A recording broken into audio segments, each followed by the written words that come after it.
Absolutely. So we'll start off with our systems administrator path. So I'm going to let Joe take this one away.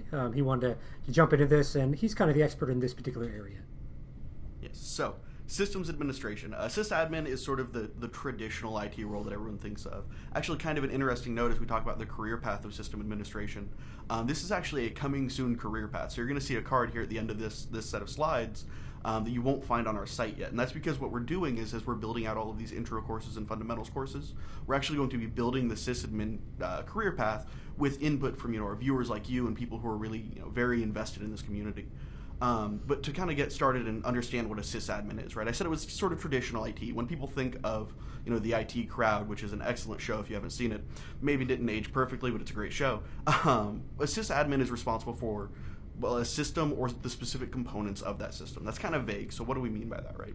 So you install, configure, maintain hardware and software. So all of the, the day-to-day life of actually implementing, using, and fixing all the hardware and software solutions your company has. You're both responsible for adhering to policies, both company policies and regulation or regulatory policies, as well as enforcing them to your users. So a lot of your users aren't going to be aware of password strength or PCI compliance or anything like that. And part of your job as a sysadmin is to enforce those policies in such a way that your company is both protected from liability and protecting its customers and its employees. You're also going to, again, what everyone thinks of when they think of IT, you're going to provide sort of that help desk level technical support to users. There is a perception that it's only like the basic password reset and stuff like that. That's not necessarily true. Sysadmin can run the gamut of technical skills. It can be anything from the absolute basic, actual password reset or email fixing or whatever, all the way up to doing, really in-depth triage, figuring out certification problems and signing, just tons of really deep technical information. So don't think of sysadmin as necessarily like a less technical path, but it definitely has a wide range. And then, of course, you're going to provide, the regular backups and data recovery. Disaster preparedness and disaster recovery is very much a major job of sysadmins. It's something that, incident responders that Ken will talk about later help with and are involved with as well. But when we're talking about disaster preparedness and continuity operations, it's all sysadmin. Cool. So if you're going to do all those tasks, right, what skills, what knowledge, what abilities, KSAs, are you going to want to have in order to be successful at this? The answer is there's a ton. Just like with any other job, there's so many soft skills that you're really going to need that you don't necessarily think of all the time. But these are the ones that we were working on this, identified as probably the biggest and most important KSAs to have. So reporting and communication are at the top for a very good reason, which is that in IT and in cybersecurity and in systems administration in particular, it's essential that you be able to communicate back to your leadership and to other sysadmins what's happening, what's caused it, really being able to clearly have those lines of communication. It's just essential for success.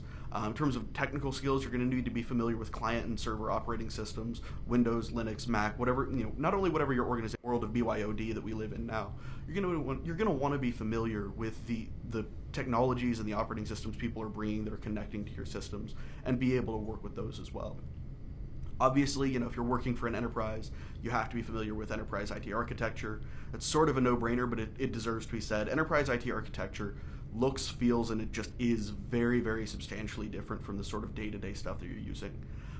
It's larger solutions, more complicated solutions, and you just have to think about it and approach it in a very different way. So that's a separate skill set from just being familiar with sort of normal tech. As well, since very much we're moving towards sort of platform as a service, infrastructure as a service, we see things like containers and Docker. Just sort of we're back in sort of a new virtual machine wave. You need to be familiar with those, at least to some capacity. The ability to manage those and understand them is essential to be successful as a modern sysadmin. Identifying server performance, directory services, those again kind of wrap back up into the enterprise IT, but they are sort of your most common jobs, so they deserve to be spelled out by themselves. And as always, because sysadmin is a customer-facing job, which is a lot of people don't think of it that way because it's usually an internal service, you're working for people in the company, but those people are your customers as a sysadmin, so it is essential that you have good, solid customer service skills. You may not be able to sell things, but you need to be able to engage with people in a customer service setting. Absolutely. And I think, just touching on that real quick, Joe, I think that Sure. we've all kind of dealt with some of those help desk people that aren't necessarily the best at customer service. So it's a very, very good skill set to have, and it helps you retain employment if you happen to be that rock star with that. So I just wanted to touch on that real quick. So I'm going to stop interrupting Joe, I promise.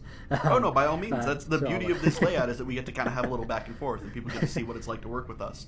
It is a nightmare, if you're curious. Total nightmare with Joe. Total nightmare with Joe. Absolutely terrible. We fight all the time. They keep having to throw buckets of water at us. It's a mess.